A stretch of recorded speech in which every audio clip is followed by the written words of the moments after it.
Hello, guys, gals, non binary pals. Thank you for joining us for another episode of GSC's Girl Pod. There's three of us, but one of us looks a little bit different today. But before we get to that, hello. Hi, I'm Candy. Great to have you all listen to me or see me again. I don't know. And I am joined by V. How you doing today, V? I'm very well, thank you. Good to see you again, and obviously good to have our lovely guest with us. Yeah, returning for a second time because we didn't scare him off the first time. We have Frase. How you doing, Frase? Hey, I am so good. It's so good to finally be back. Hooray. Yeah, it's quite late for me, so I'm feeling good. You know, like had a little bit of a coffee. I'm up way past my bedtime, so feeling no. good. This is a wrong. recipe for chaos. Oh yeah. That's what we want. That's what we want. Yeah. I'm not gonna say that's what Girl Pod is all about, but that is in the recipe book somewhere. You know, That's what some of it's about. yeah. Definitely It's about mostly about the chaos. It's mostly about the chaos. That might be like ingredient number one. That's fine. that. And if you're tuning in for the first time, second time, third time, just hopefully not the last time, again, thank you for joining us. Each episode, we're going to be chatting about gaming, adding more perspectives into the gaming sphere, and just anything gaming tangentially related that we think is fun. Sometimes that's hating on capitalism, sometimes that's talking about the hot characters in games, and sometimes that's just rambling about dinosaur tooths. And that's okay! That's what Girl It Pod is. is all about. Oh yeah. And before we really jump into it, if you're not already following the channel, please make sure to click the subscribe button so you can catch all the things that we also put on YouTube.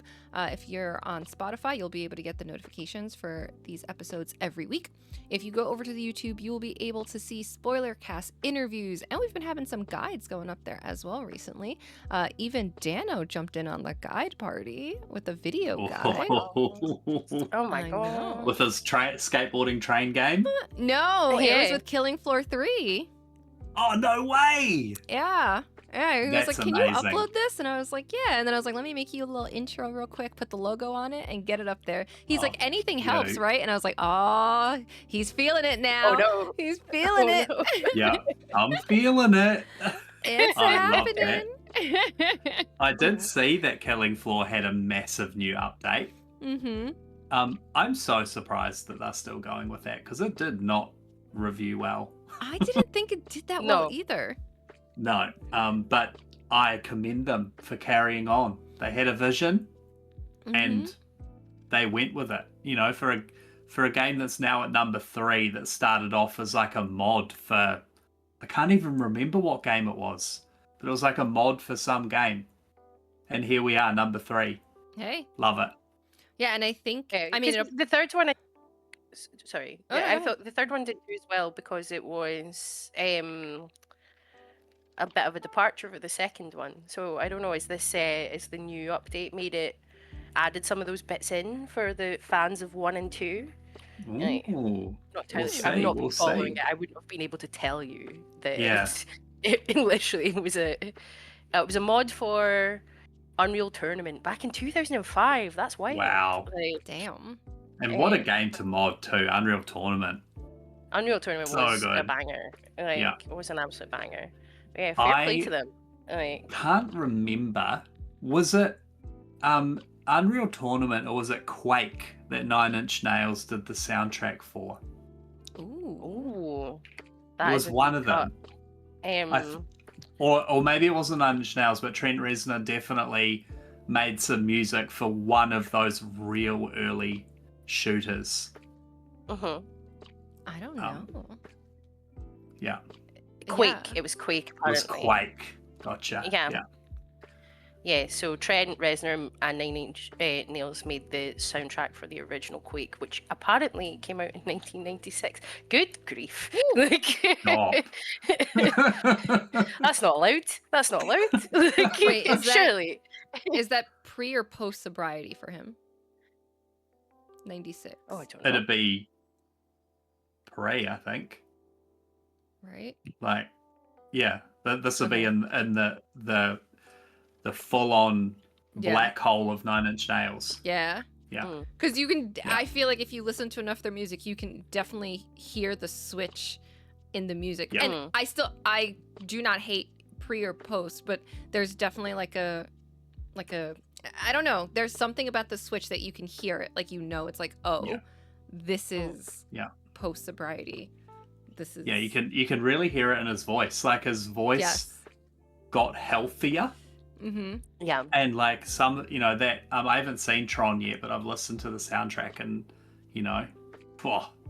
pretty cool to hear new Nine Inch Nails. Yeah. Pretty cool. I didn't know they did soundtrack for the new Tron. I did not watch the new Tron because No, I haven't watched it either. level. I Like, Just watched listen to it. the soundtrack. I want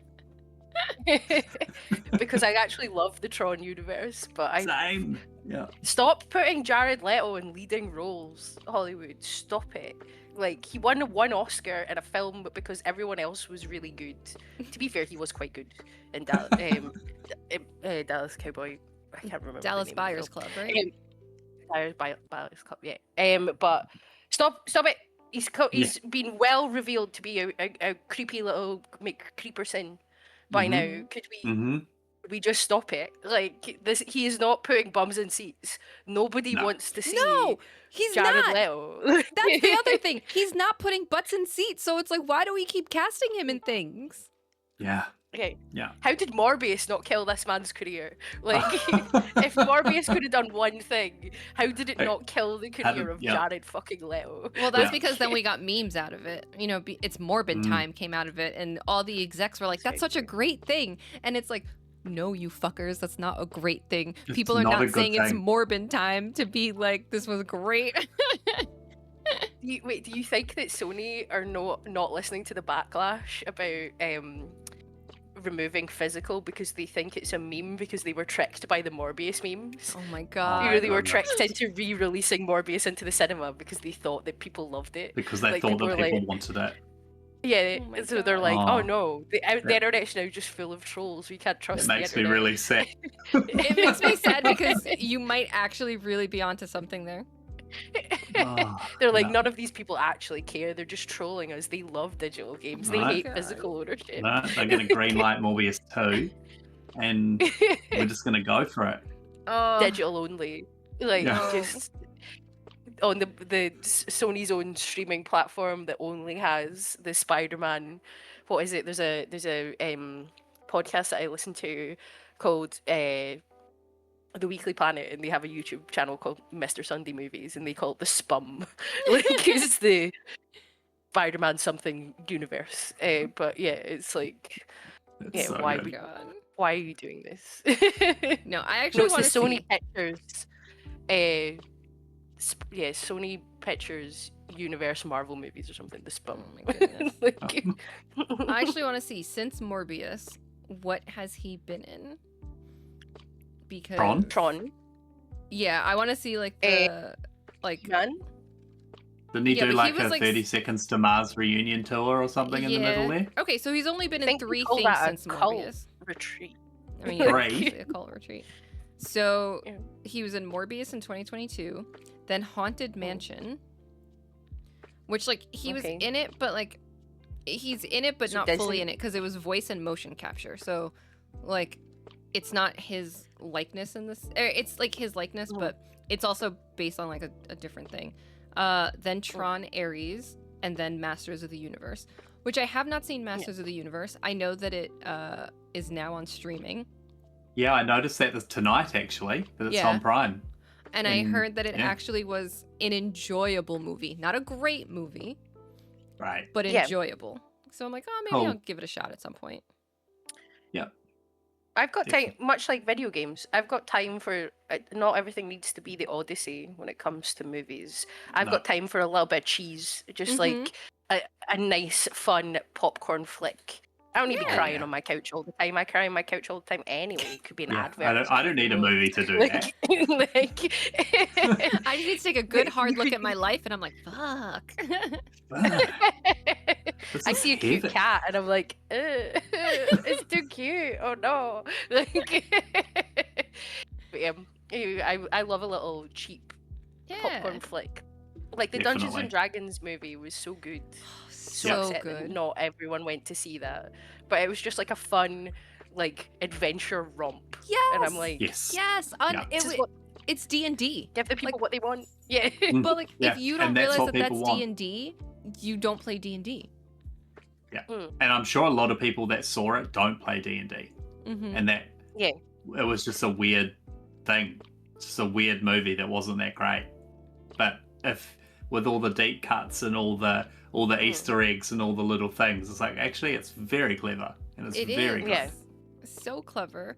You know, and it's miles. Not that this movie was not that this movie that I'm about to say was also bad, but if I had to pick one of the two, I would pick The Honor Among Thieves, right? Because there's that first Dungeons and Dragons movie that came out in like late 90s, early 2000s with like Jeremy Irons and I think like one of the Wayans brothers. Yeah. Oh my What do you goodness. mean? I put that in the same category as I put like the first Mortal Kombat, where I'm like, it is so bad that it's good. Like, Yeah.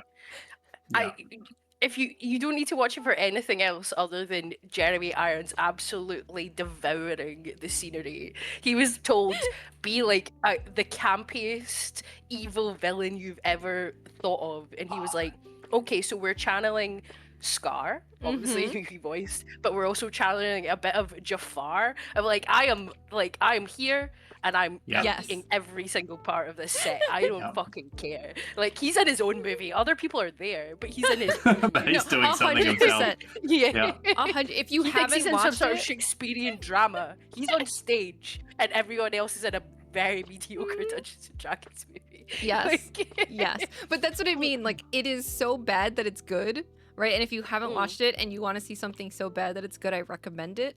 But Honor Among Thieves was miles better than that. Oh yeah. Like, Yeah. oh my absolutely. god. Oh my god. That's your. This is not a movie podcast, but that's now your movie recommendation. Go watch the first Dungeons and Dragons. Well, can we think of any video games that are so bad they're good? Because I think it's a bit different with games. It is because you're most of the actively time doing if it's- things.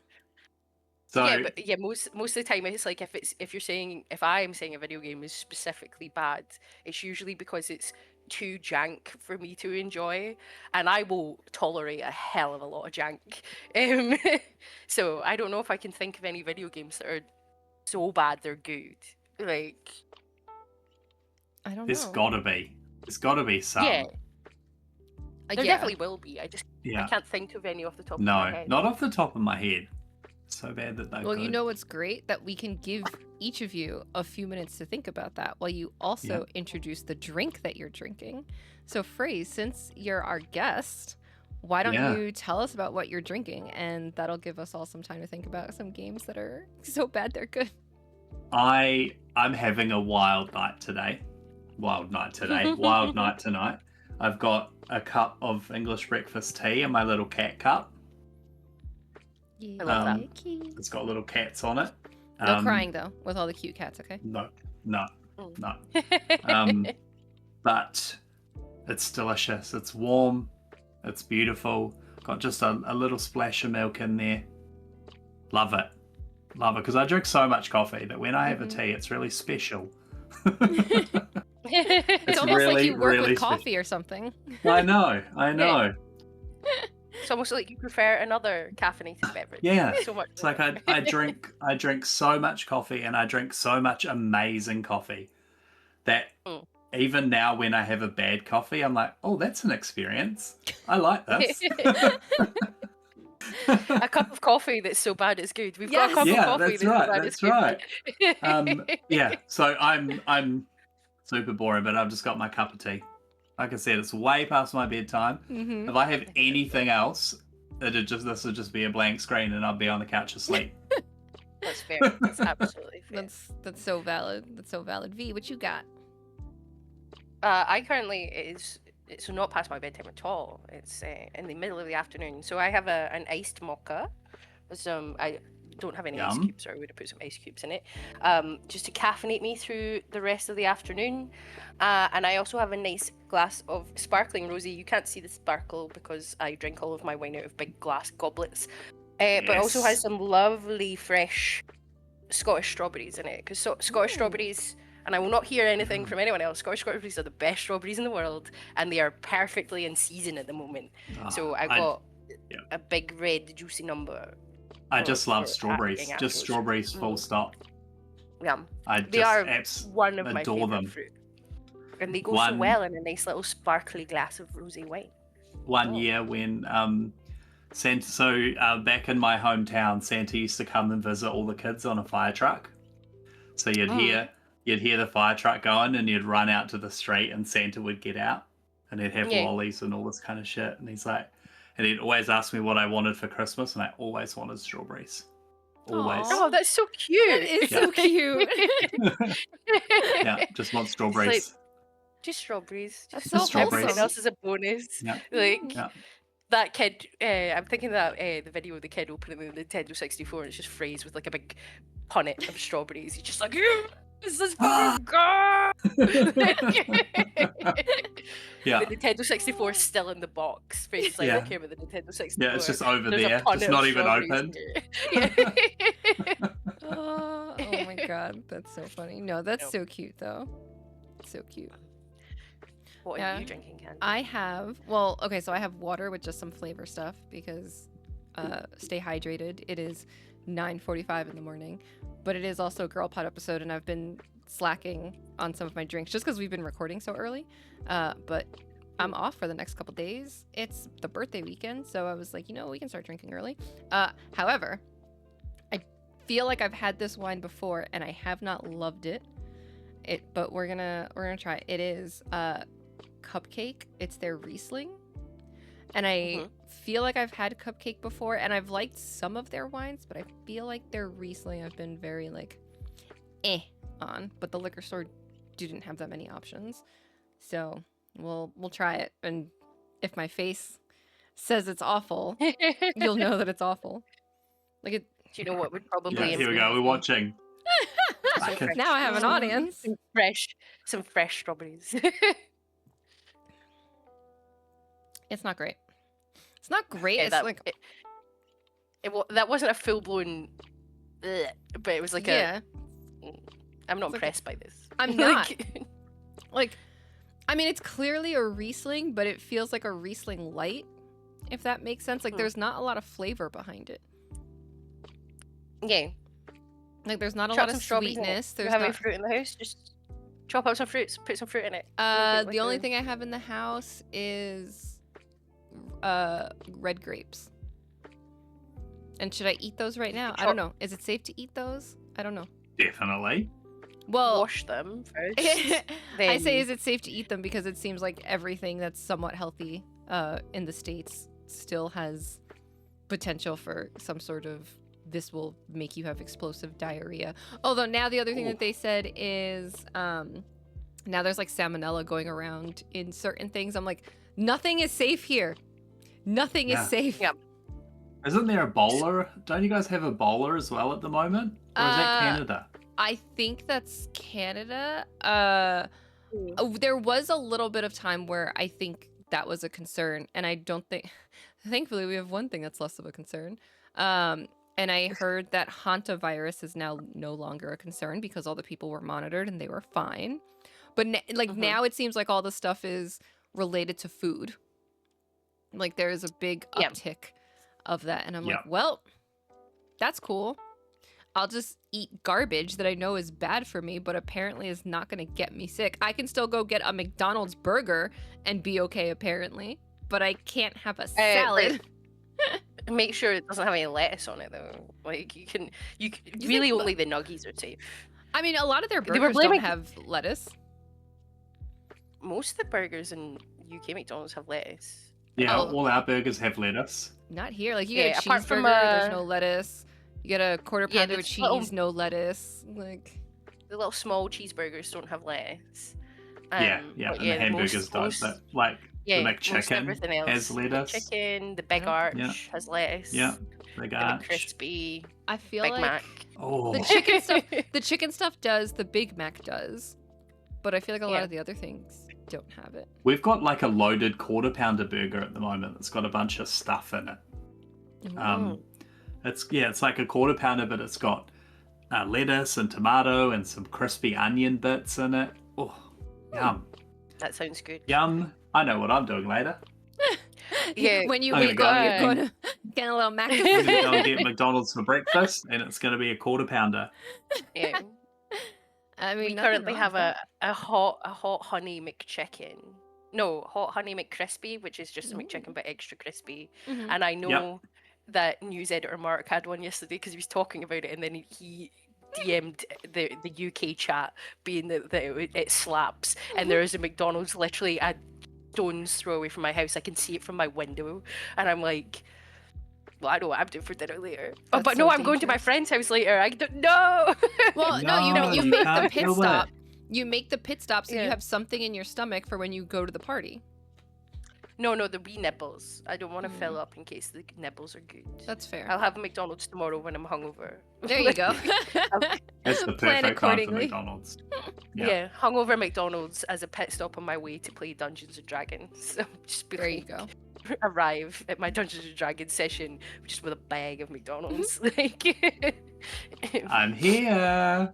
I'm I see here. nothing wrong I've with brought that. snacks just for me. Yeah. None of Yeah. them for no one else. These are my Can snacks. you sit outside and Like, eat that? Because we don't want it anywhere in here. Yeah. yeah. I see absolutely nothing wrong with that. I think that's a beautiful plan. I did think of a game that I think is so bad it's good, but this is subjective in so bad that it's good. It's very subjective Mm-hmm. Mm-hmm. because I know not everybody loves this game, but the Mhm. jank is what really makes it. And this should be no Yeah. surprise that for some people, a game that's so bad it's good is Skyrim. Yeah. Think about all the Yeah. jank, right? But I the can jank see is that. part of the Very true. appeal, right? Yeah. Would you categorize? Would anyone categorize Skyrim as like a bad game though? Is Some it not people like would. Is it not like a 90 or something on Metacritic? Is it? It was Game of the Year. Like, It was game of the year, but for some people, that's Yeah. like not their thing. Like, so they're Yeah, like, and that's I know True. a lot of people are Morrowind enjoyers or Oblivion Mhm. enjoyers rather Right. than Skyrim enjoyers. I am a Bethesda enjoyer, apart from the Yeah, I Fallout like a games, good everything's Bethesda the same- game.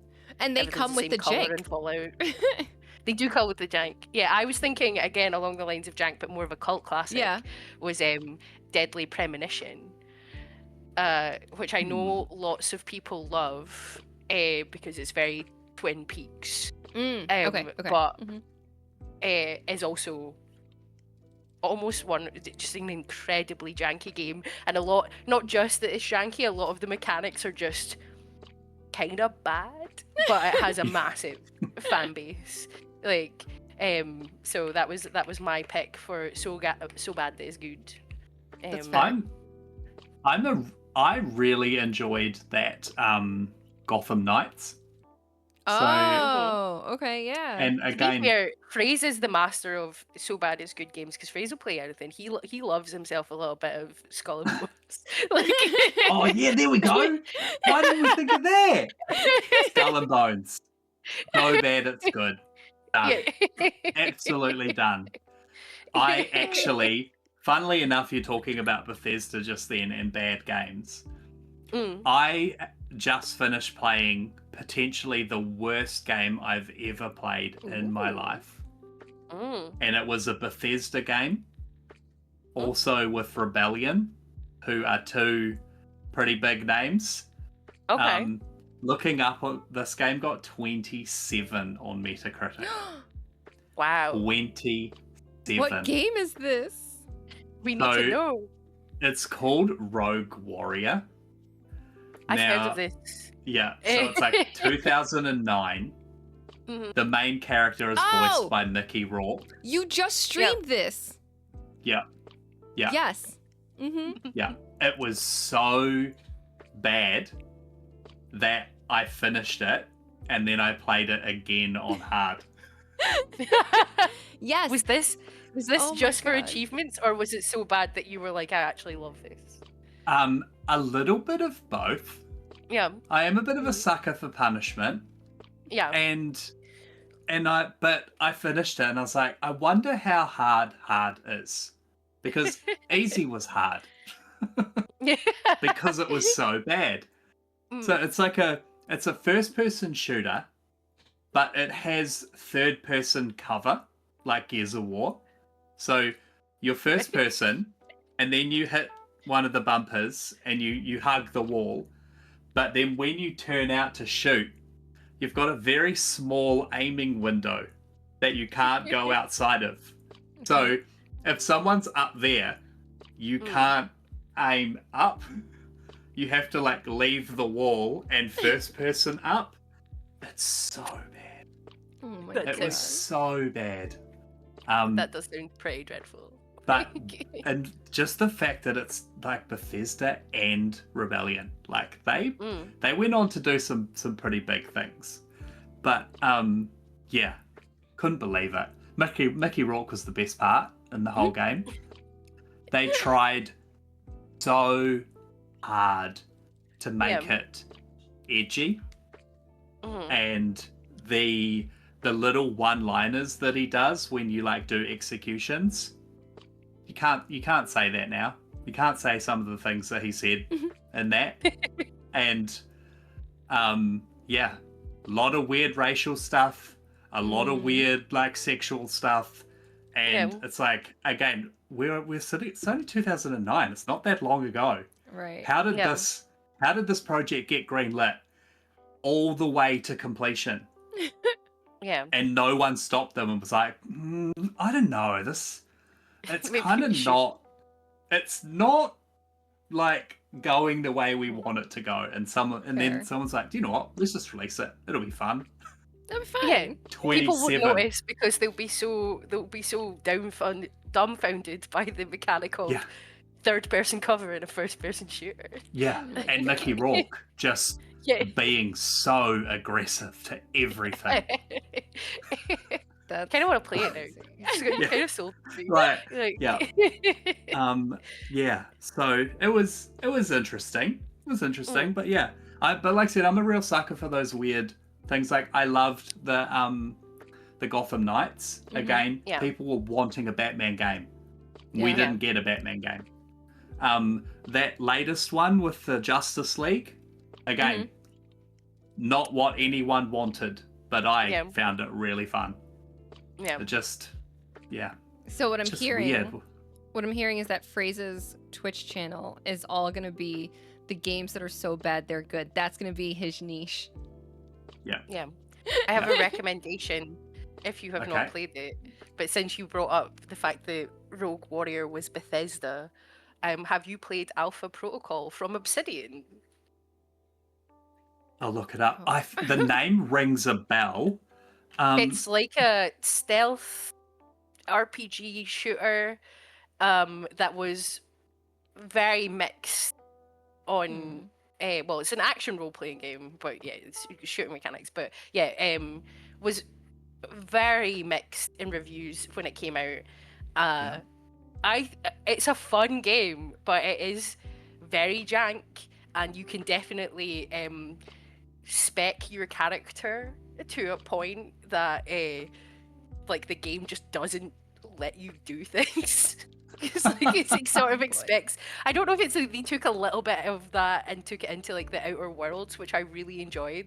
But the Outer Worlds is like, you can't have everything. You have to make a character, and your character will be able to do certain things really well, and it will not be able to. Certain things will be completely locked off to you. But the way that it works in Alpha Protocol is very much like almost like an alpha version of that. Pardon the unintentional pun. Which is just like, yeah, you can. The way you spec your character is important, but we've not designed parts of the game around if you spec your character in very specific ways. Oh, that's so funny. You're going to get really hard stuck. Oh no. But yeah, it's currently sitting at very positive on Steam. Interesting. I think they re-released it on PC. Like 360. A few years ago, they 3. re-released it in PC, and I think maybe with mods, it's actually very good. Yeah, because it is.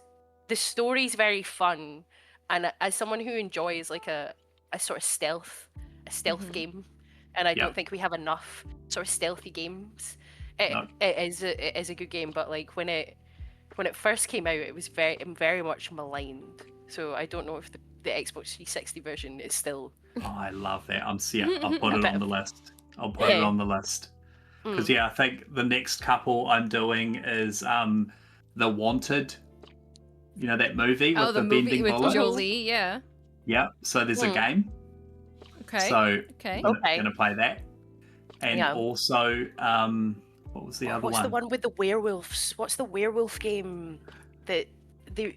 Oh, was is that the new- Alpha Brigade? Alpha Maybe. Alpha something. Is that new vampire game where you're like hunting? There was a trailer for the game. There's too many trailers, too many showcases. There was There's a new vampire the game coming out. Apocalypse? Wait. And no. I feel like it's in the same universe as this old werewolf game that I have not played, but I've seen playthroughs of on YouTube, and looks like the jankiest but also funniest thing in the world. Amazing. do you like the time of the movie games? Oh my god. That was a time to be alive, wasn't it? Yeah. Yeah, we got some utterly why is this a game? I wouldn't even watch the movie. Why am I playing the game? Because Yeah, maybe you could I do would it think- differently and it'll be better. Yeah. We should bring back movie. It's Werewolf the Apocalypse, I think is what I'm thinking of. That was Okay. that one came out in 2021, and I think there is a new one. It was I think I'm trying to see. I'm like, did I write this? I feel like I wrote a piece about. It was a few different games that were announced on one of those showcases, but there's so many freaking showcases. Because it was like another Vampire the Masquerade, a werewolf one, and something else that were announced all together. Well, it looks like this Werewolf Apocalypse is either getting a sequel or like a really big expansion. So the first one was a visual novel, apparently. And then the second one was Werewolf the Apocalypse Earthblood. But yeah, I feel like this new vampire game is in the same universe. The World of Darkness series. Yes. Fun. Oh my god, there's that's so hunters like fun. Mage the Ascension, Wraith the Oblivion. What are they? I want to play every single one of these. I Like, know. what- Yeah. Oh, but they are in the same universe as Vampire the Masquerade. Yes. Yeah. Because that's the whole thing. It's like from the tabletop. It's another one of those like tabletop to games. But yeah, it's like vampire, werewolf, and a mage one, and I guess a changeling one. I don't know anything about the changeling ones. I really wanted to play that Masquerade, but when it came out, it was more than like full price. Like I think for me it was like $99 or something. And was that the new one? Yeah, the newest one. And it's not even I don't even think it's like I think it's one of those pick your adventure games. Like I don't think it's a full-on RPG or an action adventure or anything like that.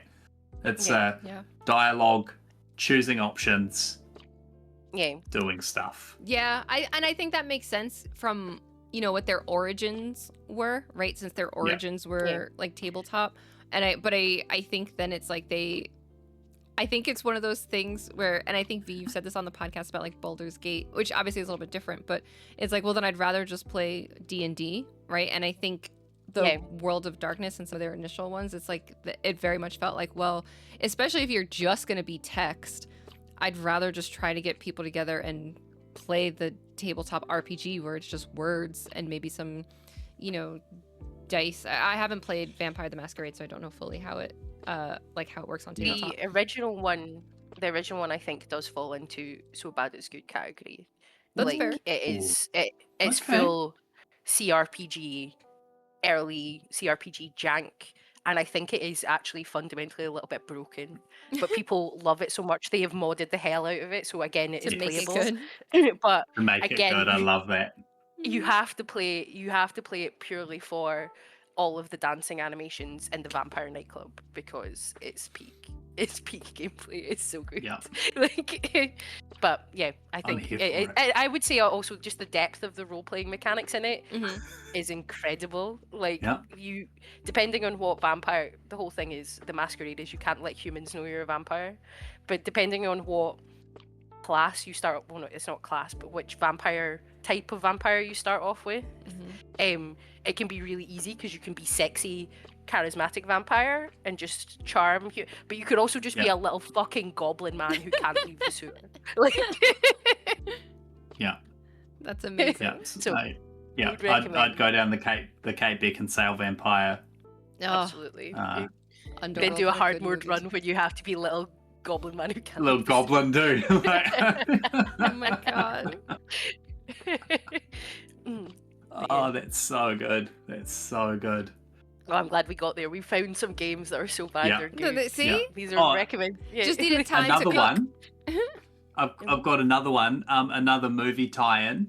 The Bourne Conspiracy was. Oh, right, okay. There was a Jason Bourne game that was very good. Yeah. Oh, I've not Very played that. good or so bad it's good? Both. Both. Okay. It's bad. It's real bad.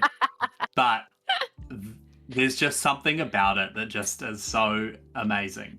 Again, it's a third-person shooter, but then when you're actually real shit at like the aiming is terrible, and everyone takes cover, and you just wait, and they don't move, and then you're like, are you gonna pop out so I can shoot you? And they're like, nah. So then you have to like try and flank them. But then when you get into close combat, it's not just a click the button for close combat. It morphs into like a 1v1 kind of like Hellblade 2 style combat. Okay. And you punch and kick and throw, and then when that's over, it goes back to third-person shooting. It's very weird. But again, super old. One of the best pieces of trivia that I can find about Robert Ludlum's The Bourne Conspiracy, the video game, Oh no. is that GameSpot nominated the game as one of the most surprisingly good games of 2008, but it lost to Air Traffic Chaos, a game for the Nintendo DS, which is an air traffic controller simulation video game for the Nintendo DS, which is just an absolutely outstanding sentence. It's Right. Okay, but it Frase was would good, play that. but this weird, obscure game is better. Yeah. But I feel like It's Frase would surprising play they don't air have traffic GS. control sim. Like, Yeah, I think I would. I think I'd give it a go.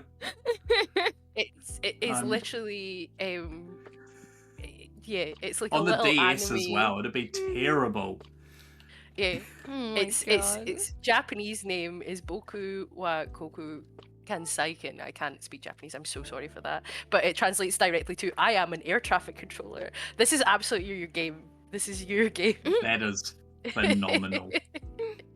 Oh my man, That is God. it's so phenomenal. That's yeah. I'm here for that. Yeah. I'm There's pretty There's some sure weird you sim games coming out. There are some weird sim games coming out. Says the man who already played a game about digging a hole. Yeah. That's a great game. The Yeah. game about digging a hole is actually peak Yeah. though. Just Like, digging yeah. a hole. What are you doing? Just digging a hole. Yeah. Digging a hole. What are you doing? Digging a hole. Yeah. digging a hole. It's Part actually, three. I will say, it's a great game. A game about Yeah. digging a hole is a great game, Caddy. I will not take a game about digging a hole slander.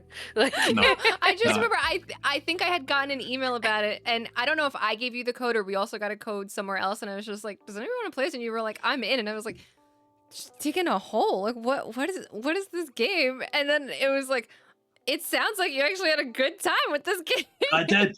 Yeah, I did have a really good time with it. Yep. It's just one of those I things played that I it was over like, what? Christmas on Game Pass, and it was Can't, worth it. can't It was keep me worth down. Yeah. Mate, yeah, a bad game's not going to keep me down. Oh. No, you. It was just so funny being like, "Is this game actually good? Like what? Like I just Yes. I took." A game about digging a hole doesn't go into so good it's good territory. It's just actually good. It's just good game. It's just actually played a it- good game. Yeah. Yeah, I played it on my ROG Ally on my partner's couch over Christmas, and I had a great time. Like, Love it. it was fantastic. That's How good is the Ally though? Oh, It's very good. I'm a big fan. I've been playing Forza 6 on it. Ooh, Just I've sitting not on the installed that train, to mine. Yeah. Mhm. playing Forza on the train home, And today, I was sitting on the couch just playing that Beatdown City Survivors. I don't know if you've seen. It's like a roguelite survivor-like game with a fantastic soundtrack. Oh, okay. The soundtrack is amazing. I'm so close to finishing it, but it is the last few little things are proving to be quite difficult. So Yeah, it much might like not. any Survivors game, it will ask you to grind out the last 2 achievements for 10 Yeah. hours. Like- Yeah. Not cool. Not cool at all. I've got so many games that are sitting on like 1 achievement left. Oh, Yeah. Hate it. Hate it. The Ally is a banging little piece of kit though. Like, and I love how so many more and more games are coming out now that are Xbox Play Anywhere. I'm genuinely surprised by some of the titles that are. Like, I played that Adventures of Elliot for the site for review. We got an Xbox code for it. And it was Play Anywhere. So I got to take my little Ally on the bus into work and just be playing like a nice little Japanese HD 2D RPG. I mean, Octopath Traveler 0 was compatible with it as well, actually. Such a diverse range of games, and you can play your Steam games on it. I also have a Steam Deck. I have a consumerism problem. We complain about capitalism as I sit in my tower of electronics. Like, I'm not on a chair right now. Just got a throne. Video game Just a consoles. throne of consoles that you're just sitting on. Yeah, I see all your consoles in the back. Right, on the shelf. Yeah, I got some good ones there. Love a bit of handheld gaming. Obviously, Candy's just got her Switch too, so she is now modern handheld gaming. Welcome to the club. It's great. We lost power the other day for a couple hours, and I was so glad that I always leave it on the dock because I was like, great, we have no power, but you know it does have power? My Switch too. And I just like my Switch too. I picked it up and I was laying in bed waiting for the power to come back, and I was like, I'll just play some more Mario Kart. I finally did play the Knockout Tour on like the new Mario Kart because I was like, let me give this a shot, and I was like, okay, this is actually pretty fun. I haven't played too much on the Switch just yet. The only things I've bought for it so far are the Mario Kart and the Star Fox, and then Fire Emblem I pre-ordered, but I still have like a month and a half before that comes out. But I have some things that I had bought before that are on the backlog that I can play. But it is nice to, like, I had my Switch one before, but it is nice to have another handheld. One day, maybe I will get like a Steam Deck or a ROG Ally, but they're just very expensive now. Yeah. The Steam Deck. I went without for a while to get it. Just putting money aside because I was going to get the Steam Deck, and then I was like, but I play so much Xbox, like I may as well just spend a few hundred more. And like I'm always subscribed to Game Pass, and that subscription just allows me to play so much. Yeah. I started playing that like shotgun roulette just the other day again, just because. Pretty fun. But yeah, I love it. I love the handheld. I bought the Switch years ago and got obsessed with Animal Crossing, like everyone did during COVID. Animal Crossing was actually the reason we had to buy a second Switch in the house, because Sean got obsessed with Animal Crossing, and what would happen is he would be playing it and he would just leave his island open, and I'd be like, can I like turn this off so I could play something? And he'd be like, oh, hold on, let me do this thing. And then it'd be like 30 minutes later and I'd be like, forget it, like at this point I've started anything else, right? I don't want the Switch anymore. Oh my goodness. So finally I was like, I don't even want buying your dumb another Switch. I was like, I'm buying another Keep your one. stupid island. Like, Keep your turnips. Yeah, it was ridiculous. I was like, I'm gonna get something else. Like, I can't just be waiting for the Switch because you're doing whatever. So then I bought a second Switch. Getting those, was it stonks? Was that the thing that was happening? Oh my god. I was getting stonks and turnips, stonks. Yeah. Yeah. Ridiculous. I liked Animal Crossing for like a week when I was getting stuff for the museum because that sort of thing really appeals to me. But then when it came to generating money and like redecorating your island and stuff like that, I was like, oh, this game is not for me, actually. Like, the little Mhm. collectible bits that I can do, sound. But when it's Yeah. like, oh, we have to go and talk to your neighbors and become friends with them, and I'm like, no. No, I don't do that I don't in want to real do life. that. Why would I want to do that in a game? What do you mean I have to Gross. wait for like 3 months until it becomes actual summer so I can catch different fish? Don't play with me, Mm-mm. gamer. Don't toy with me. I want to collect. I want to finish my collection. Yeah. Like I'm Yeah. playing something else. Yeah, no, thank you. I'm good. I'm good on that. I'm No. playing Doom Eternal, which came out on the same day. That I was did the other like the meme. memes. Like, Mhm. yeah, Yeah, just the memes of what? Doom Isabel. guy and his wife Isabel. Like, yeah. Those were good. I very appreciated those. That was Yeah. that was my tangential joy of Animal Crossing, seeing the Doom memes. And not that I played Doom either, but it was just like, this is funny. I like this. I like this crossover. If there was a game that actually did crossover these two things, I would play it. Yeah, that'd be fun. That would be fun. Animal Crossing Doom.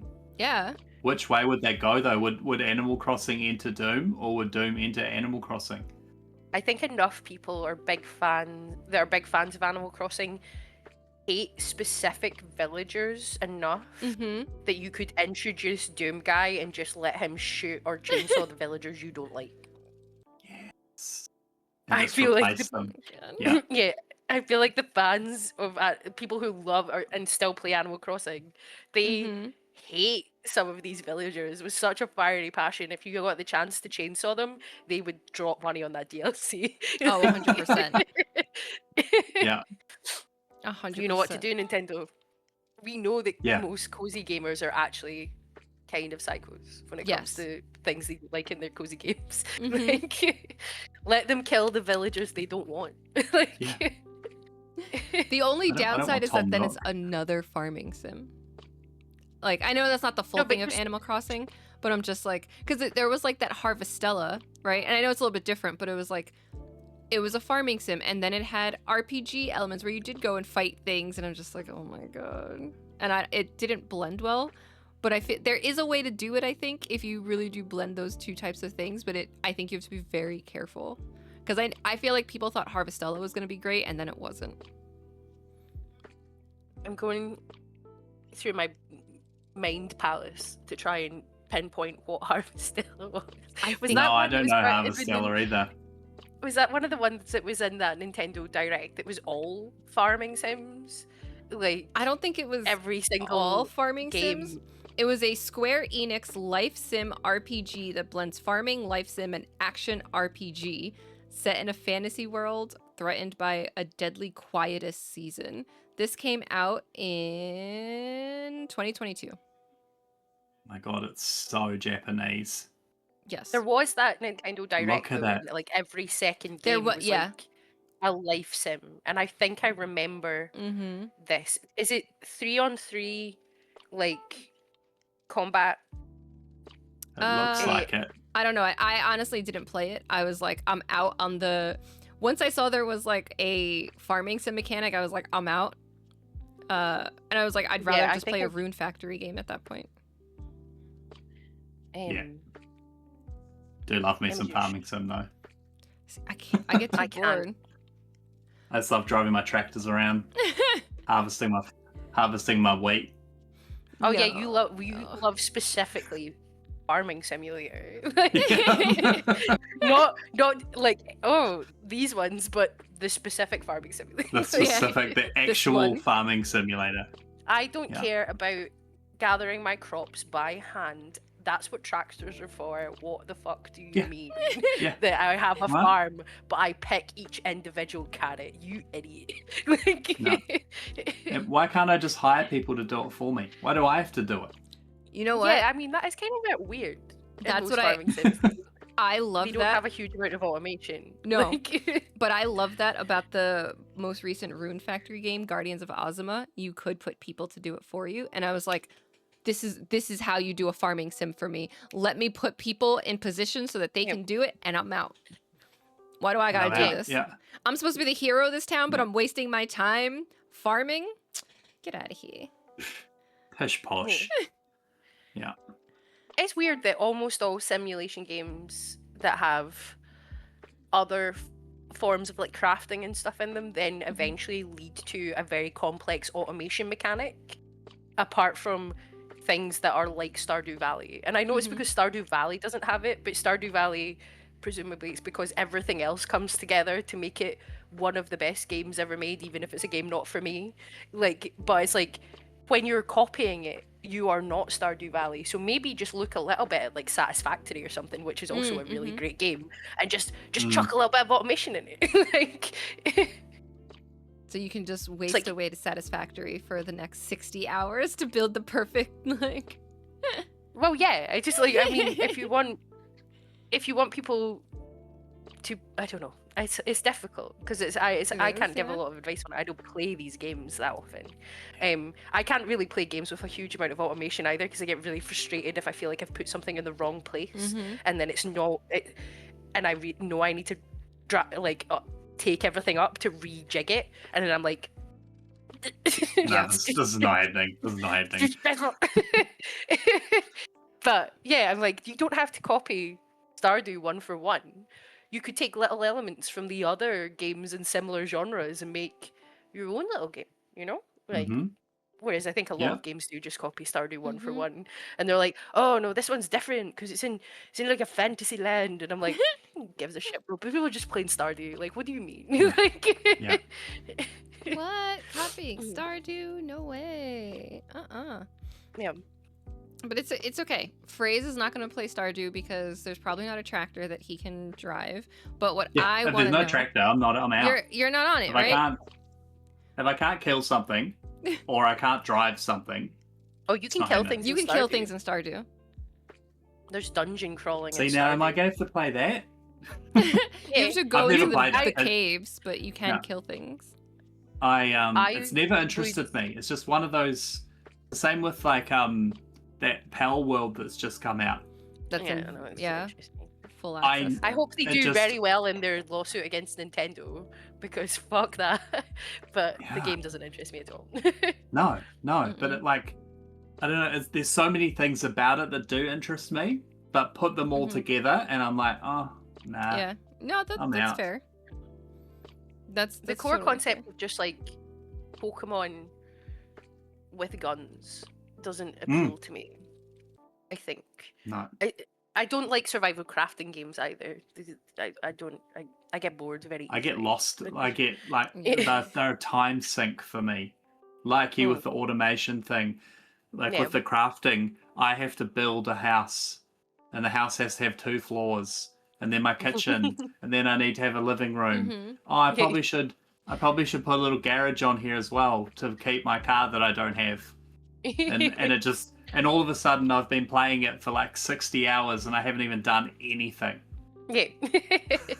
That was my problem with Starfield. I got sucked into the outpost crafting. Yeah.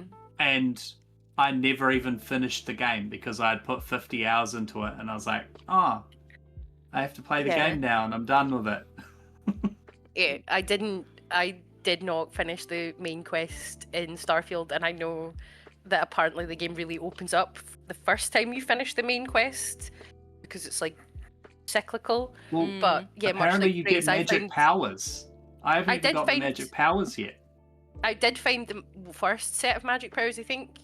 But yeah, much like you, Frase, I found a planet with neodymium on it, and neodymium is my favourite element in the periodic table. And I know it's weird to have a favourite element in the periodic table, but I will preface that by saying I have a chemistry degree, so you know. And then I had to build a very in-depth automated neodymium mine. Oh, of course. It took me so long. Yep. Love it. Love it. I was like, I'm gonna make all the magnets. I am literally gonna hoard all of the neodymium in this entire universe. It's gonna be my neodymium. Yeah. I'm gonna build my neodymium And all of a sudden, empire. again, you've put 50 hours into it and you're a multi-billionaire. You've got heaps of credits, but You've done nothing. now I have to go and save the galaxy. No thanks. You have that much money. Why do you have to save the galaxy? Send somebody I else just to pay save someone else to do it. Yeah, like, I am a rare earth metals magnate. Like, what do you mean? I'm doing nothing. Like, I'm going to the club. Like, Oh my goodness. So good. I love that we just learned that V has a favorite element. That's I Do don't- you have Is any this other a fun surprise? favorite things? Do you have like a favorite font? I do have a favorite font. Yeah, It's- I've got a favorite font as well. yeah. Do you have a favorite font, Candy?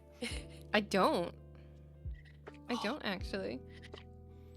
I'm just like, does it look good enough? All right, cool. Can I read it? Cool. Times New Roman over here. That's fine.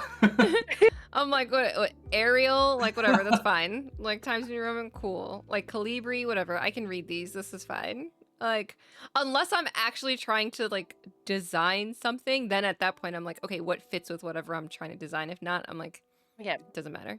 Just let it be readable. I just want to read it. I don't want fancy swirls that make all the letters look ridiculous. Like, stop it. Wingdings. I'm not reading Wingdings, that's for sure. Oh my god. No. Why is that even a thing? Like, what is that? Yeah, I want to know what it is actually for. I've never looked into what it is Why actually. does Wingdings is actually exist? for. Yeah. Yeah. Yeah, it's Well, probably some secret government thing. The Wingdings font has a rich symbolic history all on its own. Before emojis ruled the Okay. world, Wingdings font was the quickest, easiest way to supplement text with small, simple images. But where did it come from? It goes back to the earliest days of Interesting. printing when text had to be by hand, one letter at a time. So printers developed what was known as dingbats that could be inserted into print as easily as any letter. Then a calligrapher drew on old modern printing traditions when he created the modern computer-ready Zap Dingbats font in the 1970s. When Microsoft bought the rights in the 80s, the font was renamed as an amalgam of Windows and Dingbats. So that's why There it's you called go. Wingdings. Always I like that. learning. I actually really Always like that. learning. That's I do like that history, that it's to honor what we needed back in the day with like the printing press and all that. So it's pretty cool. Look, did you know that you were gonna learn something on Girl Pod today? I didn't. I sure didn't. I didn't know that. I'm wrapped. I need to know what your favorite. I gotta font forget is, something so now. No, well I need to know what your now, favorite font is. 'Cause- yeah, I would say Frase needs to tell us what his favorite font is, and then what he hopes his fantasy guest favorite font is. Yeah, Ooh, little segue there, huh? I like it. I like it. She's very good at them. You can't go past Garamond. I like Garamond it. Yeah, I do like Garamond. Yeah. is such a nice font. Mhm. But fantasy critic. So fantasy critic, fantasy guest. Fantasy critic in my mind at the moment. No, that's fair. But fantasy guest. So I've been playing heaps of horror games recently. Love them to death. Mhm. And I think what I like so much about horror is that it comes in so many shapes and sizes. And what is horror for some is not horror for others. Like for me, I don't like jump scares. I think they're like, it's too easy. Mhm. Monsters are too easy. Gore is too easy. I like a real. I like to feel uneasy. I like to just sit there and just be like, I have no idea what's going on. Mhm. Kind of like that Mel Gibson movie Signs. Mhm. Like the first 3/4 of that movie is incredible. And then you figure out what they actually are and you're like, oh, I'm not scared anymore. Yeah, that's This valid. is not so good. So I recently just went and watched that Backrooms movie. Oh yeah. Mhm. I loved it. I thought it was so good.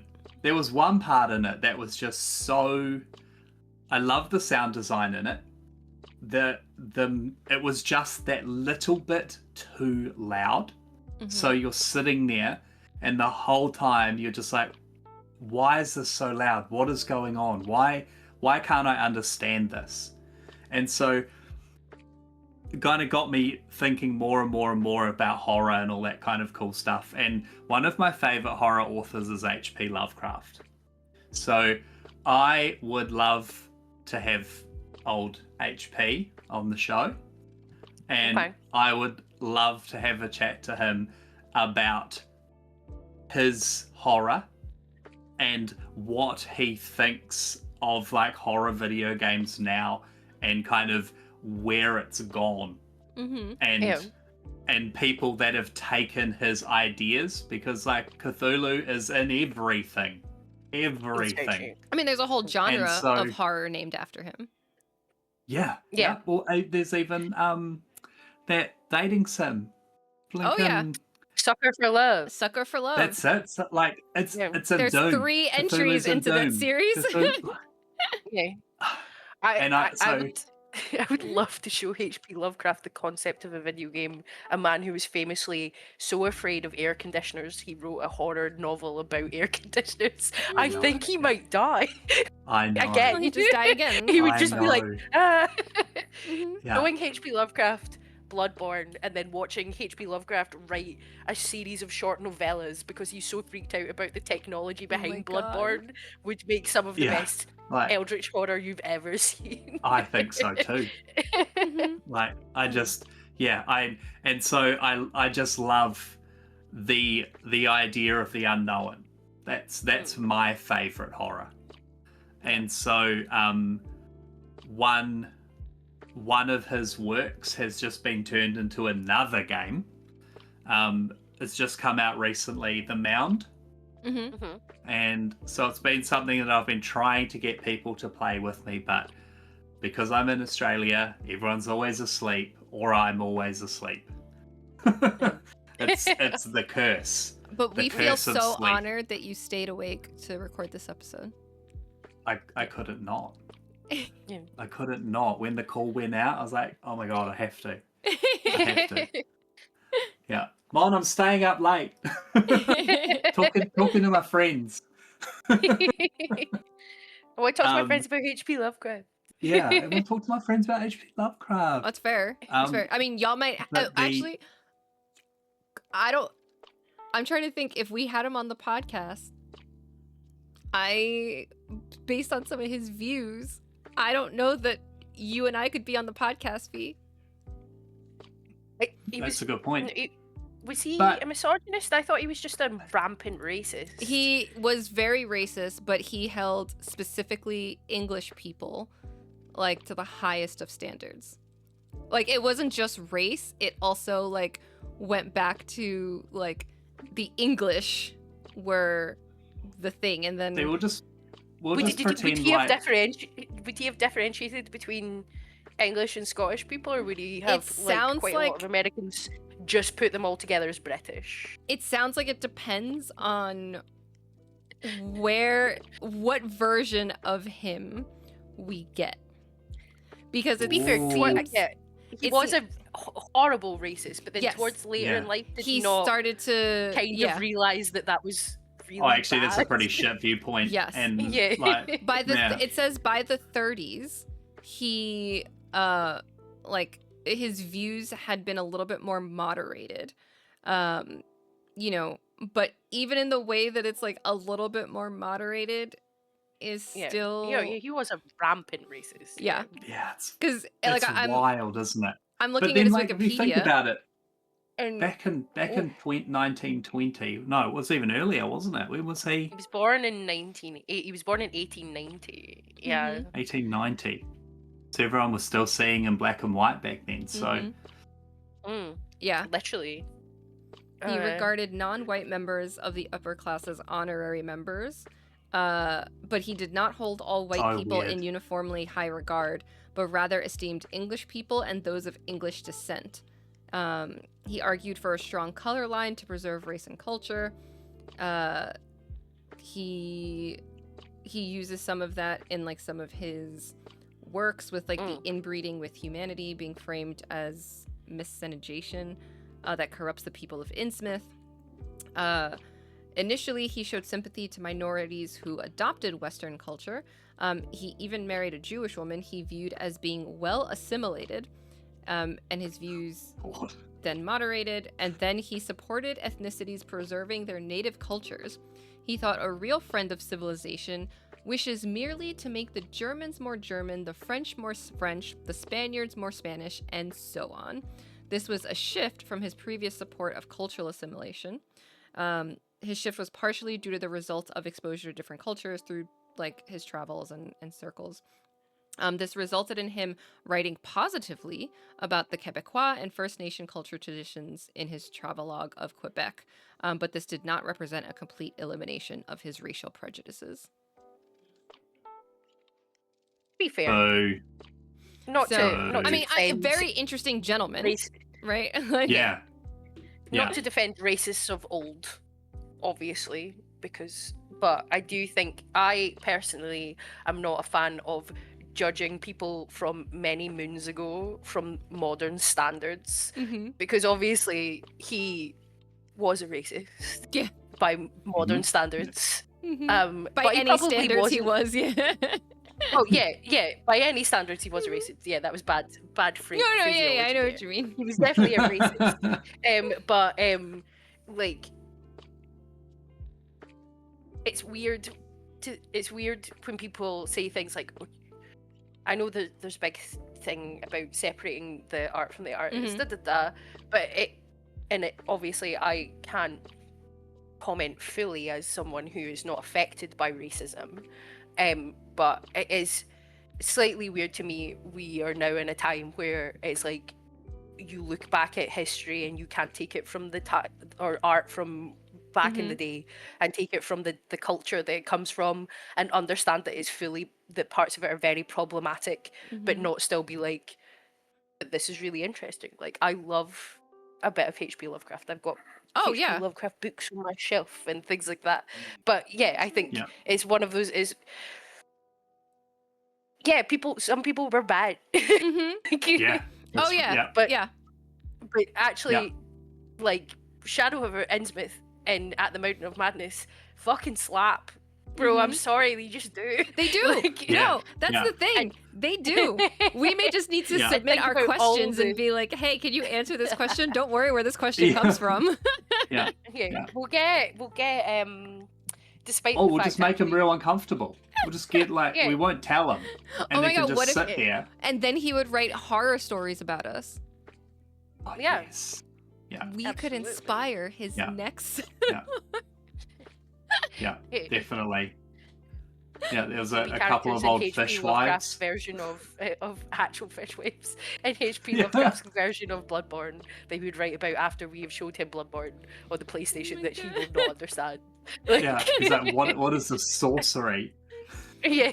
Oh my god, this is black magic. It's blasphemy. It would inspire his best work. It would. Inspire his best work. No, I mean, I think, again, a literary genius. Yes, he was very problematic, right? Which is why I very tongue-in-cheek are like, oh, I don't know if V and I can be on it because, she's Scottish, she's not English. I don't know how he's going to feel about that. But in fact, none of us are English. We could get Harry to talk to him, despite the fact Harry is not actually fully English.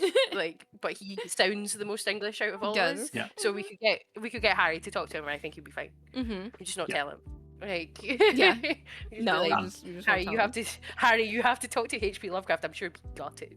Like, yeah, like we could get like Sean doesn't sound English, but he's. I love him, but he's pretty generic white boy looking. He might be all right. We'll get him to practice an accent, and he'll be fine. Yeah. Oh, good day, governor.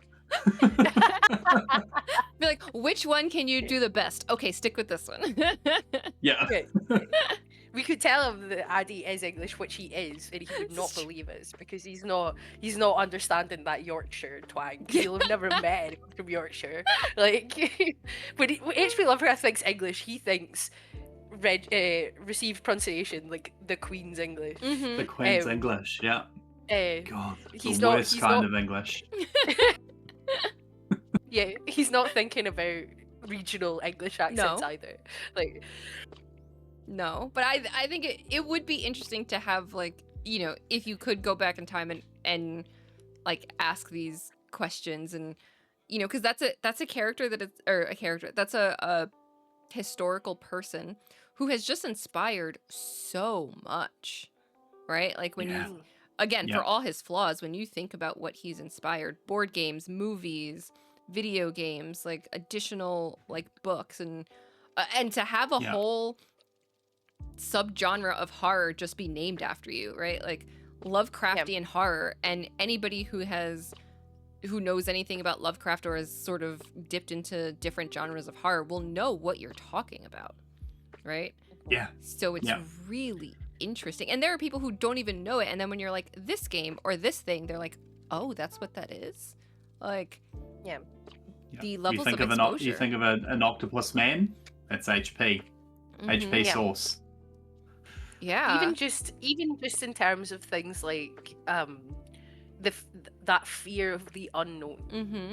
is Yeah. so The inherent to cosmic fear. Lovecraftian. Yeah. Yeah, it's so inherent to Lovecraftian horror. Like all Yeah. horror has that, like, oh, what is it? Like, Mm-hmm. oh shit, terrifying moments. Even like stuff like Jaws and things, or Yeah. Yeah. even though it's not it's not actually a horror movie, but like the first Jurassic Park, it takes you half of the movie before they show you any of the dinosaurs that are actually scary, and that is the horror element of the background. Yeah. But all of that sort of stems from a really deep rooted human fear Mm-hmm. of not knowing quite what's out in the dark and whether or not it's a So threat, good. and then Yeah. changing that and adapting that almost fundamental part of human nature into something that's like, oh, not just what's there out in the dark that you don't quite know what it is. It's like just horrors beyond your comprehension. Even when you can Yeah. see it, even when it's out of the dark, it's so horrific, it's so terrifying, it's so otherworldly that your brain cannot comprehend, and that drives you to absolute madness. Yeah. Which I Yeah. think could probably only be written by someone who was genuinely afraid of everything. That is true. Yeah. He's just like, Yeah. he's Yeah. like, one of my favorite H.P. Lovecraft stories is the one about the color in the well. I've forgotten what it's called. But it's literally just like it came the color from another world, and it's just literally about a color. It's like something falls into a well. It's a color that no one can comprehend, and it just drives them all fucking mad. And I'm like, how do you make something as banal when you say it out loud Mm-hmm. actually compelling and very scary? Just like Yeah. your brain just can't comprehend it, so you lose your mind. I'm Yeah. like, great stuff. I also love it. like the fear of insignificance. Mm-hmm. Like that's another thing that he like just goes into of like it doesn't matter. You're nothing in comparison to this massive thing, whatever this thing is. Mm-hmm. And then just your fear of, yeah, I am nothing. Mm-hmm. I love it. Absolutely love it. So yeah, HP, come on down. Come on down. Yep. Come on, back Well, from the don't- dead. That's yep. Yep. Yep. But So yeah, we we'll can take discuss. that little racist hat off Yeah. and leave that at the door. Thanks. We don't want that here. But yeah, come on in with your weird mind. Yeah. Talk to us Explain about to horror and explain to us horror games, and then we'll show you what horror has become, Mm-hmm. and then you can go back and think, what have I done? Do you think What did he I would do to think? these people? I mean, here's the thing. I think that he would. I don't think he would be like, "What have I done?" I think he would finally feel like his fear of insignificance led him to something. Like he would wear that as a badge of honor. Yeah, I you're think right. he probably would actually. Yeah. You know, Um, because it sounds like, and I was trying to skim the Wikipedia article. He didn't make like a lot of these artists, right? He didn't make money and didn't have a great time surviving off of his writings while he was alive. You know, very similar to like a Van Gogh who, you know, it was after his death that suddenly the interest and the finances and all this stuff. So, you know, it's like, yeah, you may have died feeling a bit insignificant, like your work never amounted to anything, not knowing that almost 100 years later, you'd have this, Lovecraftian horror that has just been in so many different things and in so many different shapes and forms. And maybe some of those shapes he would be like, absolutely not, right? Like, if we tell him the ending of Cabin at the Woods, right, he may be like, what is this shit? Why are you dragging me into this last minute? All right. But then, other media, he will probably be very, well, would he be upset with Lovecraft Country? He might actually like that one a little bit. Jonathan Majors, spoiler, but he does, I think, die at the end, so he might be okay with that. Are we assuming that if we are bringing H.P. Lovecraft from the afterlife, and at no point during the afterlife he has repented, spoken to other people, and maybe been like, nah, that was stupid. Being that his travels continued in the racist. Afterlife, and being that racist was actually ridiculous, and was. I don't know. That's why I say, like, it almost depends, like, what version of him we would get, right? Like would we get, like, pre-death? Like, if it's in a time machine and you go back to, like, 1929 and you plop him in here, like, are we getting that version?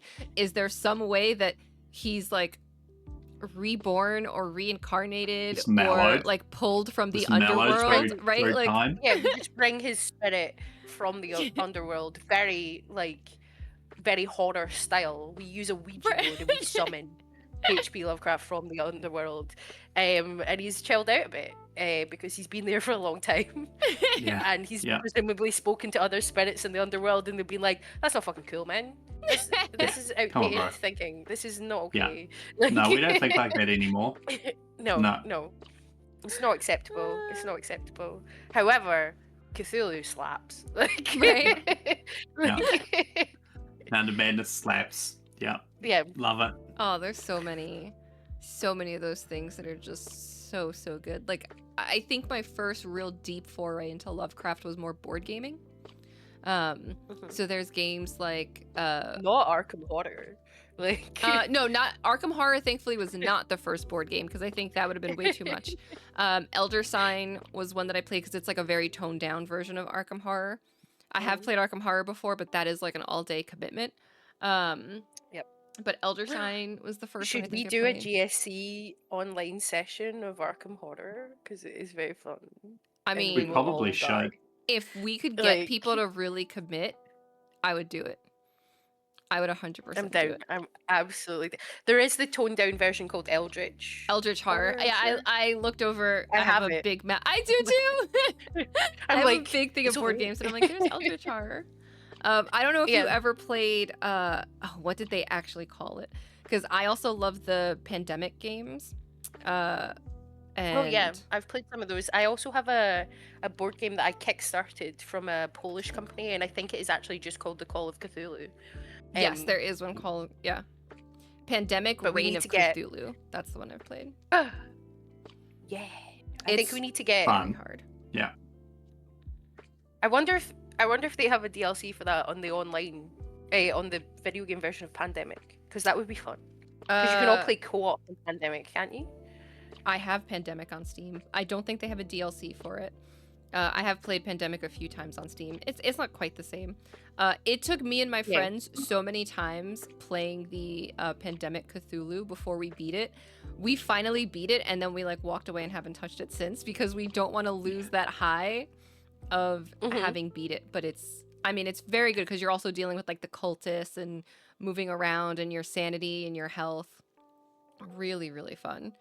I do have a friend. I love me some sanity in games. Sanity in games is so good. To this, maybe I'm not going to promise anything. More sanity mechanics. We do. In we games, really do. I feel like back to the mounds just really quickly. Yeah. The way they've done sanity in that is something else. So it's four-player co-op, right? But you all see different things. So you go onto the island looking for treasure, and the longer you stay on the island, the weirder things get. Yeah. if you go away from the group alone, your psychosis comes through and the weirder things get. And so at one point, it was raining blood on my screen. Yeah. Okay. And my other 3 companions were just laughing because they were chasing like a deer or something. And it's just raining blood for me. And then I'm running because there's a giant centipede chasing me. And none of them can see it. All they see is me just running. It's so weird. It's such a weird concept. And I don't know how they've done it because the developers, this is their first horror game. This is their first co-op game. And they've done pretty darn good with it. I So, like that, yeah, I really am hoping to get some people together. Is it a survival craft? No. I don't know. I don't know why No, it's someone not. said something to me that made me think it was that. It's like think Left 4 Dead. I'd be so up for playing this. I'd be well up for playing this. You have a little horse and cart that carries all your gear. Yeah. And you have This to looks like a you D&D go off campaign. into the forest to find treasure. And you bring Yeah. treasure back to the horse and cart. And I'd be down. things I'm down. happen while you're doing it. It's all old-timey weapons, so you got like muskets and old shitty swords. There's no abilities, there's no power-ups, there's nothing. It's just you, and you might have a sword, but it's rusty. So if you hit something with it, it just breaks, and now you've got nothing. And all you can do is run and die. So it's something else. Solo, no good, unfortunately. No good at all. But co-op, it is phenomenally fun. I could see how that would be really hard solo. Yeah. Is it got crossplay? Yep. Full crossplay. Yeah, and I don't think it's very expensive either. No, Steam's showing it currently for £21. As it is started, well, because it's just come out, so they've got it's 20% off. Yeah. Introductory offer. I think they did a wish list thing. The more wish lists they got, the bigger the discount. Oh, okay. So I think they ended up getting like 800,000 wish lists. I think they hit. The DLC is just cosmetics. It's not. Yeah. Okay. Nothing special, and the cosmetics don't change the fact that your weapons are shit. And you fire off a musket, and then all hell just rains down on you. So it just is. You just give up. You're like, all right, well, I guess we're dying here. I mean, it happens, you know. Yeah. There's little me, funny. Frase. I have purchased it on Steam. Sorry. You've convinced me. I've purchased it on Steam. It's all just. Come on, To Candy. be fair, I don't take much convincing to purchase things on Steam. No. So yeah, solo it's no good. But Steve just bought it as well. So I think Steve and I are gonna try and team up tomorrow at some point to do a few runs. So hopefully you're around. If they're earlier on in the day, I can, because I'm playing D&D in the evening. Yeah. But so if they're earlier on, I can do it before D&D. Fair warning, I will be moderately hungover. It'll just increase the fear. It'll be fine. Your brain won't be Exactly. able to Exactly. comprehend everything right away, so it'll just be like It will decrease the fear massively, because I'll just be like, I don't have fucking time for this. I don't. If I'm like completely sober and clear-headed, I'm like terrified. If I'm a little bit tipsy, I'm like, this is fine. If I'm hungover, I'm like, just kill me. I don't care. End my suffering. Did you ever play the Hunt game, Hunt Showdown? no. No. If you had the audio, it's all about audio. So there's no waypoints, there's no map markers. You don't know where your team is. So if you turn around and they run off, you can't find them, and you're lost in the forest by yourself. And there's proxy chat. So if you move too far away from your squad, you actually can't hear them anyway. Oh my god. So I did see this say that it's got proximity chat on it. So yeah, I'm excited. The last game I think we played with proximity chat was that Don't Scream with Koopy. Oh my god. And it was bad. It was just a bad game. That was bad. What's it bad? Yeah, Don't Scream. It was together. fun. That It was like if you spoke too loudly. The thing is, it's like it did just have loads of rubbish jump scares that were supposed to make you scream so that you would die. But if basic talking was too loud. Yeah, if you spoke above like which my mic won't even pick up. Yeah. Then then it was like, oh, you screamed. I was like, did I fuck? Like, I'm just trying to say that this game is bad. Like, what do you mean? No, and the best part of this all too is that then they bullied me into streaming it, right? So I was bullied into streaming so that it was recorded. I was bullied into playing it. So V just passed the bullying on, right? So it's like, we'll stream it, right? Yeah. So when you're streaming, you have to keep talking, right? Because a bad stream is too silent, right? So here's us playing this game, and here's chat being like, what is this game? What is this? And I'm like, okay, well, chat, the game is this thing, and what we're trying to do is be really quiet. And that would be too loud for the game. And I'd be like, I'm fucking whispering, bro. And you know how hard it is to whisper as a Puerto Rican? It's fucking hard, okay? Like, and I'm here trying to whisper, and that's as good as I can get, and you're telling me I'm still dying? Fuck off. Oh, no. It was quite funny, though. It was funny because it was bad. Like, yeah, I wouldn't say that went into it's so bad it's good territory, because it was not good. No, it's just bad. It was bad. So bad it's bad.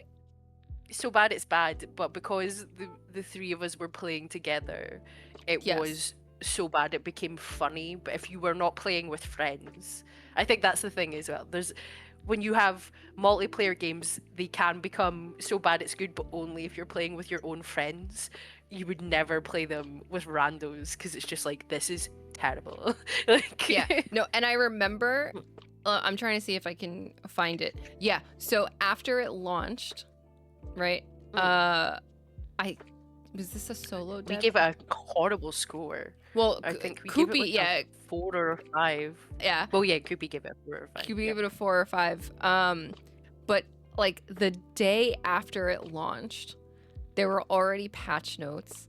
And the developer was like, your kindness, because some people were obviously trying to be very nice, but it was like, it doesn't erase the fact that the technical problems at launch were on us. Like, they wrote this whole thing about like, this was not great.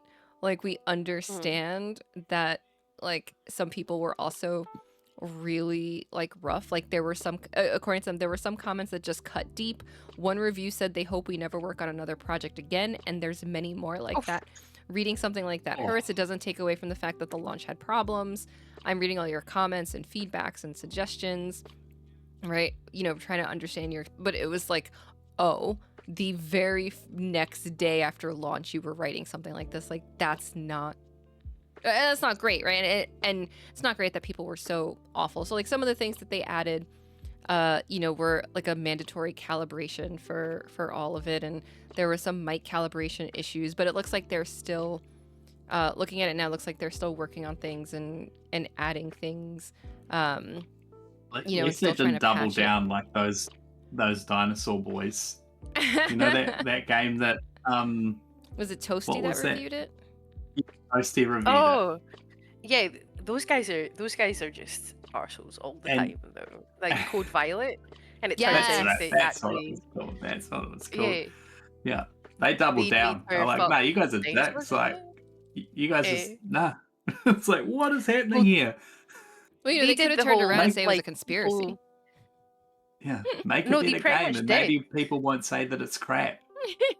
Like, Yeah, they pretty much did. They were very much like, people don't like it because the main character's hot, and it's like, I don't know, a reviewer played it to completion and was like, here's all the times I got stuck in a wall. Here's all the times it got fully crashed. Like, like Toasty wrote guides and stuff for it. It's like, you can't say we were like, oh no, we don't like it because the big. It was like, this is bad because the game bad. Yeah. Like, yeah, and the fact is that they've got their next project's been greenlit. Like, what? How many bad games do you have to make before you think maybe we should try something else? Yeah. I think 'Cause they do games specific. So I went down a rabbit hole with these guys before. So because they had their, what was it, Operation Error? Is it the firefighting was- shotgun one?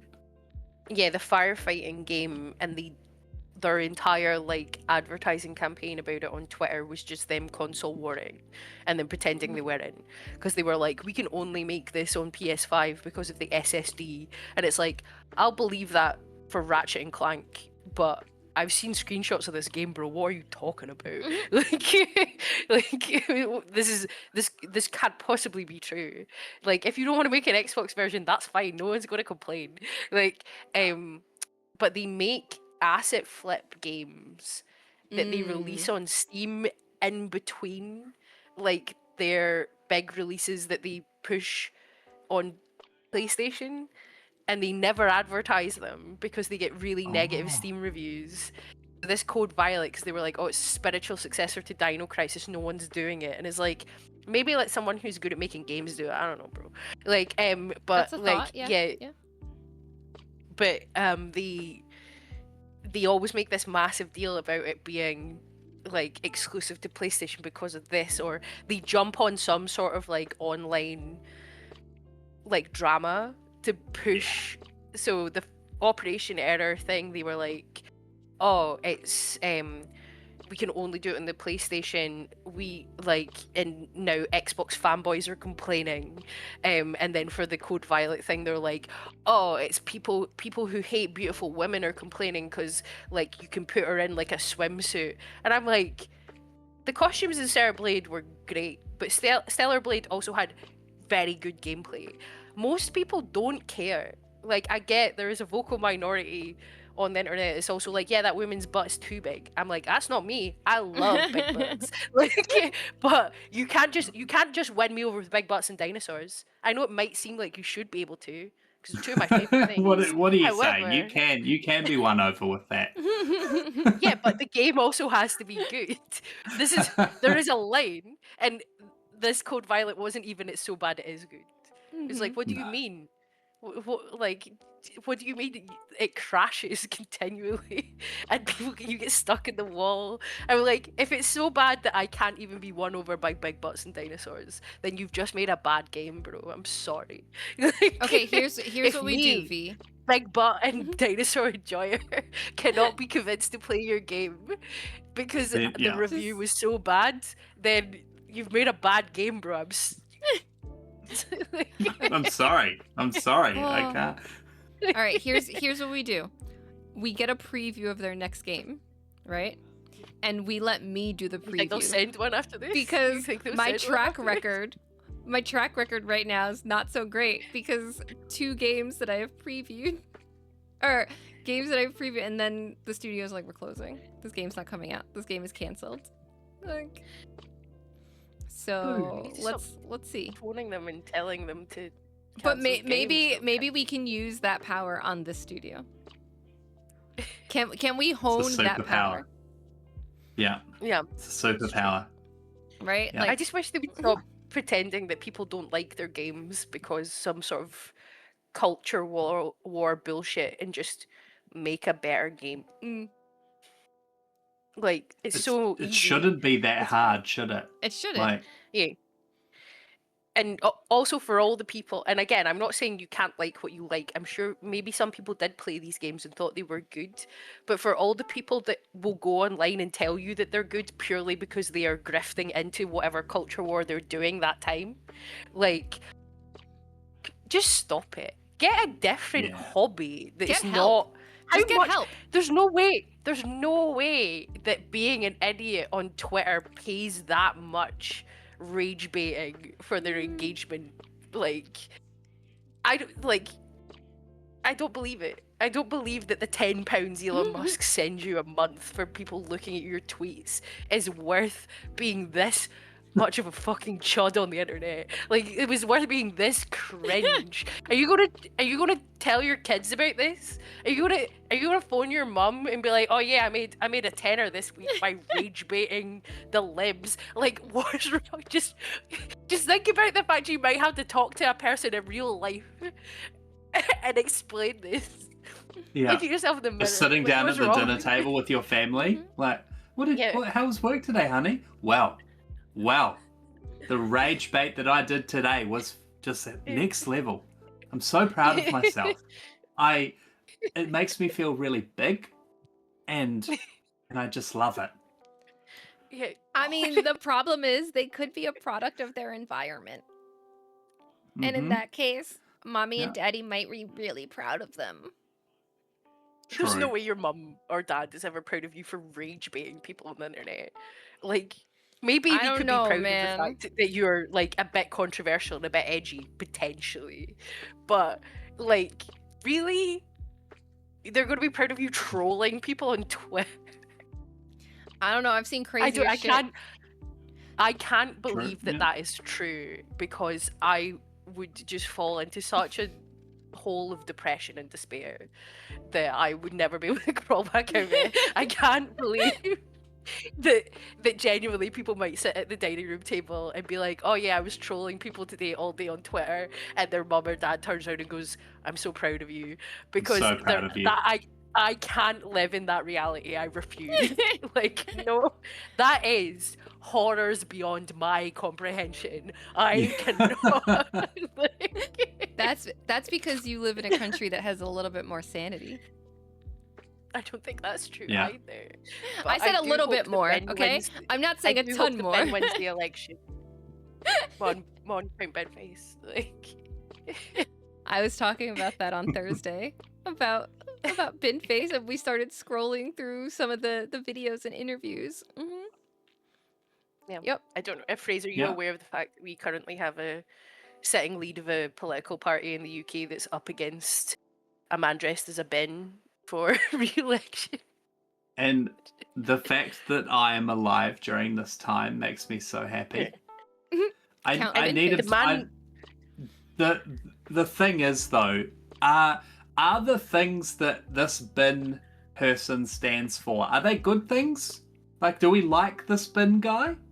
Or... Yeah, we love bin guy. We love Count Binface. Cool. So he's not like a closet racist or anything. He's just a good guy that is in a bin. Listen, he wants to build at least one affordable house. Oh, stop. I'm already, one affordable house, and he wants to cap the price of 99s, so like ice cream cones with a flake in them, at 99 pence. And the guy he's up against is not even a closet racist, it's just like a full-blown racist. Yeah. You can argue with yourselves in the comments. I'm not talking to you if you think that Nigel Farage is not a racist. I'm sorry. And he wants to put the hand dryers in a good space. He wants the hand dryers in a pub in London to be moved from where they are, which is in a terrible place above one of the urinals, to a reasonable place so you can dry your hands after you wash your hands in the toilet. And these are all policies I can get behind. These are some very important things. Yes, and one of the videos we watched was him talking to a bunch of nationalize Adele, but he talked about air conditioning, right, and wanting to have some level of air conditioning, and I was like, they're having some of the worst heat waves out there. If there are places that have air conditioning that people could go to so that they could stay cool, this feels like a good platform to stand on. I was like, wait a second. This man is talking reason. And let's not forget, okay? that he comes with experience, because again, I went down the deep dive of this the other day, right? He comes with experience. He is already the leader of the Recyclons. So this is a man who has experience leading people, right? So it's not like this is somebody just fresh off the street. He may feel like he is fresh off the street, but that is not what the what it is. He has the background, he has the knowledge, he knows what it takes, and now he's just trying to do this in a space that needs true leadership. Count Binface, let's go. There are still some good people in this world. Yeah. Yeah. So, his whole thing is I'm here for it. He wants to celebrate the weird quirks and beauty of British democracy, which allows a count from Sigma 9 to run an fair election against a rampant racist that took £5 million from a crypto billionaire to shill his products. Count Binface is a man of the people. Yeah. And his bin is a face. His face is a bin. His face That's is fine. Yeah. Or his head is a bin. Yeah. Does he have different outfits, or is it just the same? Like, he's very Darth Vader coded, but he has had different outfits in the past. Yeah. He's stood in many elections. This isn't the first time. This is not the the British first public time. are very familiar with the Count I love Binface. that. Does he ever dress up That's like why- William Wallace or anything? Like, he needs to. No, he's never stood in Scotland for an election. I don't he think. has to though. He has to. Just like come Yeah, and you see could the give him- people. Given the borders or potentially Aberdeen. a Oh, lot so of he's places in not- Scotland- See, I thought he was. Yeah. I thought he was a Scotsman. So he's not. No, he's English. in England. English. Yeah. Ah, Yeah. bloody England, eh?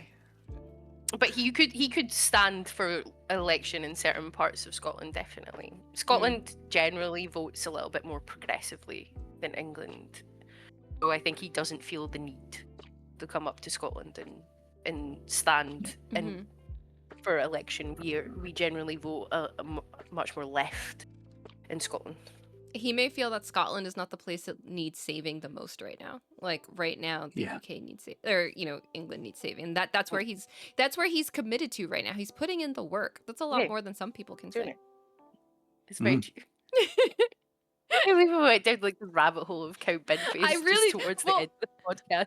And the best part is this is also how I ended stream the other day too. Someone sent this to me and I was like, no, wait, I know a bit about this because V was talking to me about this, and then it was just like, so then that's how I started love going it. down the rabbit hole and learning more, and that's why I know he's the leader of the Cyclones and the things that he's done in multiple elections. And some elections he only got double-digit votes, but some of those were in the thousands.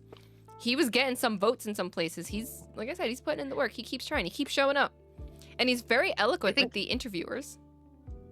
Yeah, I think Australian culture and British culture is quite similar in a lot of ways.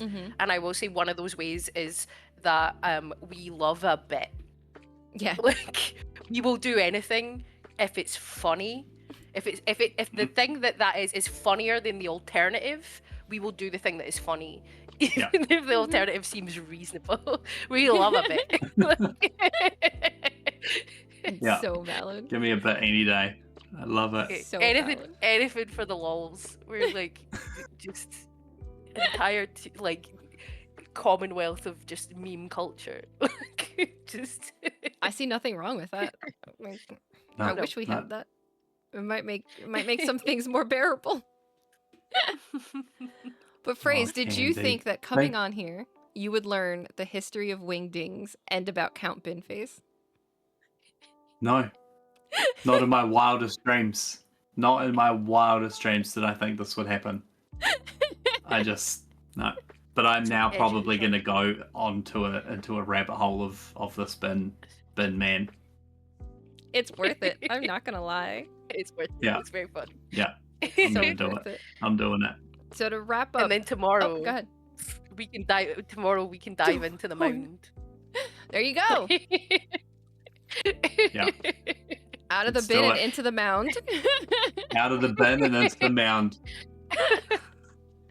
Oh my God. Somehow that's worse I don't know.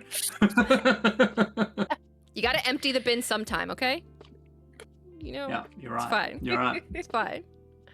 So, Frase, where can all the people find you now? Because I mentioned it earlier that you have started streaming, but where can? Oh yeah, I made a Twitch. Yeah. I made a Twitch. I got 5 whole followers. Hey! Feeling pretty darn good. So I'm at F-Bomb Gaming with an E. So FBOMBE Gaming everywhere. I'm on. I think I've got most of them. Whether they're active or not, don't know. Sometimes they are. Sometimes I'll post something. I remember I had a Threads. I did a Threads thing the other day, and I had quite a few people commenting on some stuff from like 2 years ago, and I was like, I might reply to that. Just maybe, whatever. It's like, why not? Like I said, I started streaming. I've been wanting to do it for a while, but I traveled for work quite a bit in my last kind of like 5 or so years, and so anywhere I went, I'd swing past secondhand shops and pick up old Xbox 360 games. So I've got a bookshelf of old games that some of them I played and don't remember, and some of them I never played. So the idea is to just play them all. Nice. I'm gonna play them on stream. I'm gonna play them off stream. Do some YouTube things. Do some streamings. But some of them are gonna be great, and some of them are gonna be utter garbage. And I can't wait. I really can't wait. And then they can also find you doing Game of the Month. Yes. Yep. So we're doing Game of the Month. This month is currently everyone's loving Assassin's Creed. I still haven't even started it yet. It's sitting just over there, and I'll get to it. I was gonna crack into it this weekend, but Dano sent me a message. It was like, "Hey, do you want to review this?" And I was like, "Oh yeah, I'll review that." So Sorry, I'm now reviewing. You asked me first, and I was busy. Oh, did you? Yeah, and you're like, "No, I'm busy." No can do. No.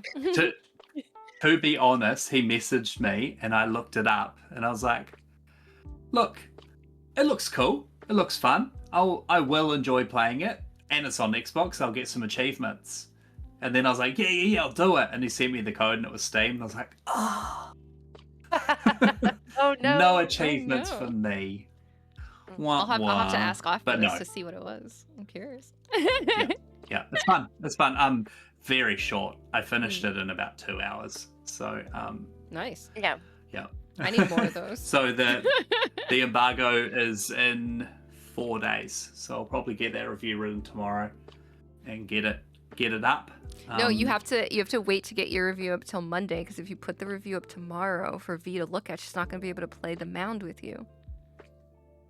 But Candy, I am very, very bad at the very last second.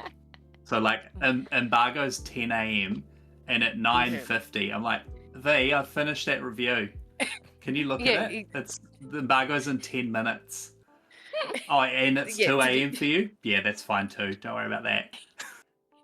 So I'm going to do it early. Frase is a little bit bad for that, I would say. Like, well comped. And I don't need to read it immediately when he sends it over. I can still play the mound and then do it in the evening when I get back from Dungeons and Dragons. Like, we can still play games, is what I'm saying. That's fair. I just want, right. you bought the game now, so I just want to make sure that you get to play the game. Imagine thinking that I don't own 75% of my Steam library. No, you haven't touched. I know, me too. Me too. Yeah. Imagine thinking the 400 games there's not like at least 50 of them that have never even been installed. Like, oh, I know, it's wild, isn't it? The worst part about having Steam on the phone is you scroll through and I'm like, oh, I'll just buy these now, and then I forgot that I bought it, and it definitely never gets installed. So bad. One thing that no one can ever say is accuse any of us of not supporting the devs. No, that's right. That's right. I got to a point where I had to make a spreadsheet of all the games that I own, because I go to these secondhand shops. I'm like, oh, that's cool, and I'll buy it, and I get home and I'm like, oh, I've already got 3 of this. I don't. So now I've got it on my phone. I'm like, oh, that's cool. Oh, thank goodness I've already got that. I won't be buying that one today. That's amazing. Yeah.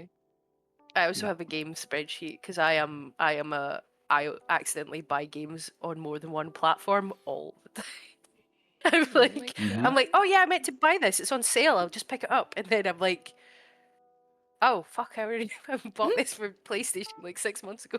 Like, what do you like? Oh my god. So our listeners have learned Binface, WingDings, and that you should have a spreadsheet for your games. Yeah, and that bad games are good. Buy them more than once, and bad games are good. Mm-hmm. And bad games are good. Fun, play bad that's games. The important thing. Yeah. I think that's a perfect way to wrap up. Play bad games. Enjoy them. Have Play fun. bad games. Yeah. If you made it this far, thanks for joining us, Frase. Thanks again for joining us for this insanity and learning some things. Yeah, it's like being back at school. I teach all day, and now I'm learning all night. See, look at that. I can't. I love it. My life is a gem. That's what these are the things you can't catch, if you're not hanging out with us in the Discord, if you're not subscribed to the podcast, and if you're not finding us on gamersocialclub.ca, which all of those links are going to be down in the description. If you liked some of these random facts and you think you have friends who need to hear them, make sure that you like, subscribe, and share this with them. And if you're really feeling it, leave a comment on something, or maybe drop a fact of your own. Teach us something. Share something with us. We love fun facts. We love fun facts. We could do a whole episode on fun facts if people drop enough fun facts. Absolutely. And tell me all your bad games so I can play them. Tell us your favorite bad game. Yeah. I want to know. We know V may not have mentioned it, but we know her favorite bad game is Dark Souls 2. Peak Souls 2, you mean? Peak Souls 2? Peak Souls. Did you see that there is a game called Fart Souls? Yes, I have seen this. Right. Yeah, it actually doesn't look too bad. Oh my god. Yeah, again, it's very satire. It's very Monty Python. Like, I'm okay with it. Oh my god. Well, we're gonna go check out Fart Souls. I'm gonna see what the hell this is. But until next week, thank you all for watching or listening. We'll catch you next time. Bye. Bye.